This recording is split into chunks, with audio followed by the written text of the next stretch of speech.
Youpi, c'est jour de paix. Attends, non, ce n'est pas ton cas? Bon, désolé, mais faisons comme si c'était le cas. Quelle est la première chose qui te vient à l'esprit quand tu reçois ton salaire ou des sous? Si tu as pensé à faire du shopping, alors tu vas aussi vouloir entendre ça. Avant, j'étais comme toi. Acheter des trucs cool, c'était ma source de bonheur. Mais ma vie a radicalement changé quand j'ai découvert que le vrai bonheur, ce n'est pas quelque chose qu'on trouve dans un magasin. Un jour, tard le soir, je faisais des achats en ligne, surprise, surprise, à la recherche d'un téléphone portable que j'avais vu dans une publicité plus tôt dans la journée. Je n'en avais pas vraiment besoin, mon ancien portable fonctionnait toujours parfaitement. Mais je voulais absolument avoir un nouveau téléphone et j'étais sûre que ma vie serait plus cool une fois que je l'aurais. La simple idée d'en être l'heureuse propriétaire me faisait rêver.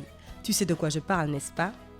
Bref, pour revenir à mon escapade shopping en ligne, j'ai accidentellement cliqué sur une annonce pop-up et je me suis retrouvée sur le site web d'une agence de voyage. Un article dans leur section blog a attiré mon attention, alors j'ai commencé à le lire. Il s'agissait d'une étude récente menée par un professeur de psychologie de l'université Cornell, Thomas Gilovich. Il a découvert qu'on ressent la même sensation de bonheur quand on achète quelque chose qu'on veut et lorsqu'on part en voyage. Mais ce qui m'a le plus étonné, c'est que le bonheur qu'on tire de nos achats s'estompe avec le temps, et vite. C'est parce que ces choses cessent rapidement de nous exciter et se transforment en objets ordinaires et ennuyeux qu'on possède déjà. Alors que les souvenirs et nos expériences de voyage continuent de nous fournir du bonheur longtemps après que l'on soit rentré chez soi. Si j'étais un personnage de dessin animé, une ampoule serait apparue au-dessus de ma tête à ce moment-là. Peux-tu deviner ce que j'ai fait ensuite? Ouais, j'ai décidé de tester cette théorie par moi-même. J'ai dépensé mon argent, non pas dans un gadget électronique dernier cri, mais dans un voyage au bord de la mer pour moi et mes copains. Et devine quoi? Ça a été la meilleure décision que j'ai jamais prise. Ce voyage m'a complètement transformée. Au cours des 2 années suivantes, j'ai commencé à faire de plus en plus de voyages. Je pouvais me les payer, car j'ai commencé à économiser de l'argent au lieu de le gaspiller dans des choses inutiles. En plus, ne crois pas que mon nouveau style de vie de grande voyageuse me coûtait un bras. La plupart de mes voyages étaient de simples escapades en fin de semaine, dans des endroits où je pouvais arriver en quelques heures. Jusqu'à présent, je ne suis partie qu'une seule fois à l'étranger. Après toutes mes aventures, je peux t'assurer que ce professeur avait vraiment raison, parce que je n'ai jamais été aussi heureuse de ma vie. Je peux même te décrire exactement les impacts positifs qu'ont eu les voyages sur ma vie. Tout d'abord, je me sens beaucoup plus confiante. Aller à de nouveaux endroits m'a fait sortir de ma zone de confort.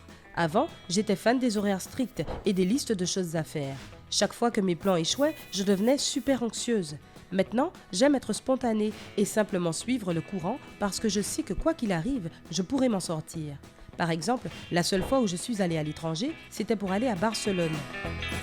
Quand mon avion a atterri, il s'est avéré que la compagnie aérienne avait perdu mes bagages. Je sais, j'ai de la chance.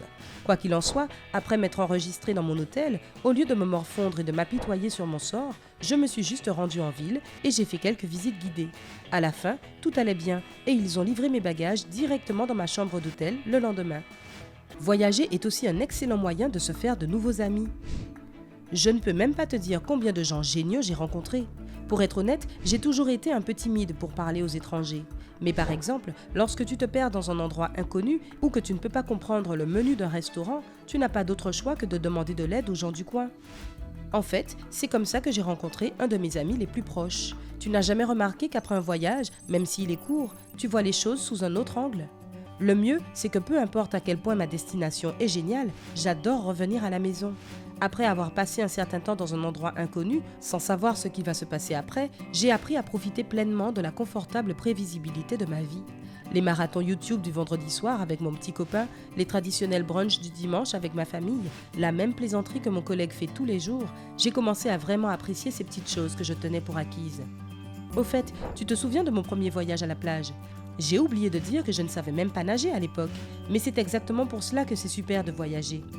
Oui, pour apprendre de nouvelles choses. Pendant ces vacances, je me suis vraiment sentie à l'aise dans l'eau et j'ai même pris quelques cours de plongée. Et après cette incroyable escapade à Barcelone, je me suis inscrite à un cours de danse pour apprendre le flamenco. Essayer toutes ces nouvelles activités m'a aidé à m'améliorer et m'a donné envie de découvrir d'autres cultures. Le monde qui nous entoure est tellement fascinant et varié, mais c'est en voyageant que j'en ai pris conscience. Dis-moi, quand est la dernière fois que tu as passé toute une journée sans toucher à ton portable? Tu ne t'en souviens pas, hein? Eh bien, il n'y a rien à te reprocher, nous vivons à l'ère du numérique après tout. Mais crois-moi, Il n'y a rien de mieux que de faire une pause d'Internet et d'être pleinement conscient du moment présent.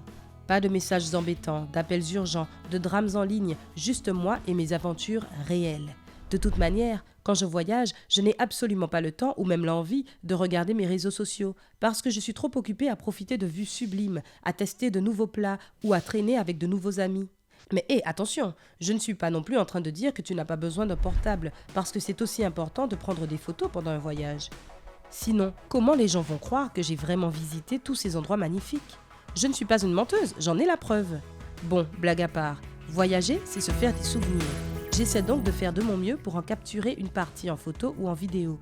Et ensuite, j'adore regarder mes albums pour me remémorer mes souvenirs une fois que je rentre à la maison. Cela me fait revivre mes expériences et me fait sourire instantanément. Je sais que certaines personnes hésitent à voyager seules et je ne leur en veux pas. Il faut beaucoup de courage pour partir seul dans un endroit inconnu. J'ai moi-même fait quelques voyages en solo et j'ai pris quelques précautions. Il faut suivre quelques règles simples que je veux partager avec toi. Donc, d'abord et avant tout, planifie ton voyage sagement. Cela signifie acheter des billets aller-retour, réserver une chambre d'hôtel ou tout autre type d'hébergement de ton choix et faire de nombreuses recherches avant de faire tes valises. Cela m'a aidé à éviter toutes sortes de situations imprévues. Partage les informations de ton voyage avec ta famille et tes amis. Donne-leur les numéros de vol, les coordonnées de ton hôtel ou de l'endroit où tu séjourneras et tout autre renseignement qui pourrait les aider à savoir où te trouver en cas de besoin.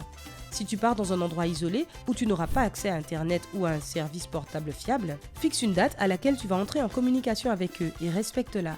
Cela leur évitera de s'inquiéter inutilement. Mets de l'ordre dans tes papiers et tes finances.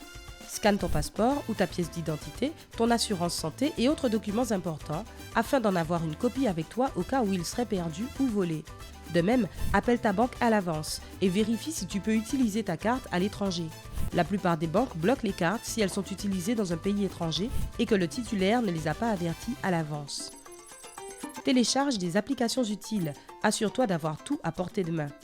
Télécharge les cartes de tous les endroits où tu vas séjourner, les guides, les itinéraires des transports, les convertisseurs de devises, les traducteurs, etc. L'idéal, c'est que toutes tes applications fonctionnent hors ligne.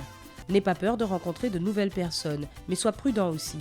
Les gens du pays sont une source incomparable de conseils gratuits sur les meilleurs restaurants, les sites touristiques et autres lieux d'intérêt dans une ville en particulier. En plus, comme je te l'ai dit, tu peux te faire des amis pour la vie. Ne sois pas trop confiant, surtout quand tu voyages seul. Si quelqu'un te donne un mauvais pressentiment, écoute ton instinct et protège-toi. Apprécie ta solitude. Pour moi, voyager seul, c'est comme un long rendez-vous avec moi-même. C'est l'occasion de mieux me connaître, le genre d'expérience que tu ne trouveras certainement pas dans un magasin. Et tu sais quoi ? Parler de tous ces voyages me donne envie de commencer à planifier ma nouvelle destination. As-tu une idée d'où je pourrais aller ? Laisse-moi tes recommandations dans les commentaires ci-dessous. N'oublie pas de donner à cette vidéo un j'aime, de la partager avec tes amis et de cliquer sur s'abonner pour rester toujours du côté sympa de la vie.